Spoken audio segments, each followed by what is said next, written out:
Alright, a quick video about my current camera gear. I'm using the Sony A7 III, which I picked up this year for a pretty decent price. Honestly, I would have gone for the A7C. It does have better color science, and it also has a better screen that actually flips out the way I prefer it, but the A7 III was just a better deal. Now, like the title says, I'm going to be doing a bit of an amateur comparison, just a little comparison for some lenses. So, two lenses in particular, which is the Sigma 18-35mm F1.8, which I'm using right now, which you're seeing me through, and my new lens here, which is the 16-35mm F4 Sony lens. And we're just gonna have a little bit of fun, all right? Let's get into it.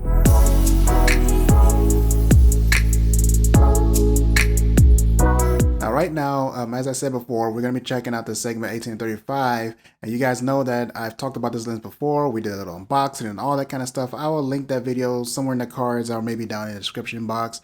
But more importantly, we're also using it with a speed booster, which also works as an adapter because I'm actually using the Canon version of that lens. And honestly, this combo has worked really well, not only on the Sony A7 III, which you're seeing me through right now, but also on the Sony A6400, which is an APC camera, which is what this lens is actually meant for. But the Sony A7 III, being full frame, also has a 35mm super mode, or whatever they call that. Pretty much it auto detects when you put on an APS-C lens, and it adjusts and crops in for that particular lens, which is pretty cool. It pretty much makes the camera just that more flexible when it comes to your choice of different lenses. You're not really forced into using full frame if you don't want to. Now, this combo runs around about $900 new, but I think that, yeah, about $900 new because it's about $700 for the lens by itself, and then the speed booster is around $200 something. Links for all that, of course, again, will be in the description box. However, when it comes to the Sony lens here, this will run you a little over $1,000 brand new. And of course, it hooks directly into the camera. And there's definitely some differences between, you know, adapting the lens to your camera and using just straight Sony glass. Now, we're not going to get into all of that, but as a YouTuber, I know it sounds a little bit odd that I'm using an F4 lens. When, in all honesty, every time you hear about lenses when it comes to us YouTubers, you hear apertures ranging from f2.8 and below, because we're usually shooting in small spaces in our homes, our bedrooms, things of that matter, and they're typically not well lit. However, lighting is something that I've been working on as of late, and today in our comparison, we're going to be using the a suggestion from the DSLR video shooter, which is the Fositan Fl-3060, I believe is the model name. Yes, I am right. Now we're going to be using that light and maybe one other light in order to do our test shots. I was going to go outside and do all kinds of different shots and video, but currently in H-Town, it is a furnace. So yeah, indoors it is.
All right, now we're on the 16 and 35 millimeter f4 at about 24 millimeters.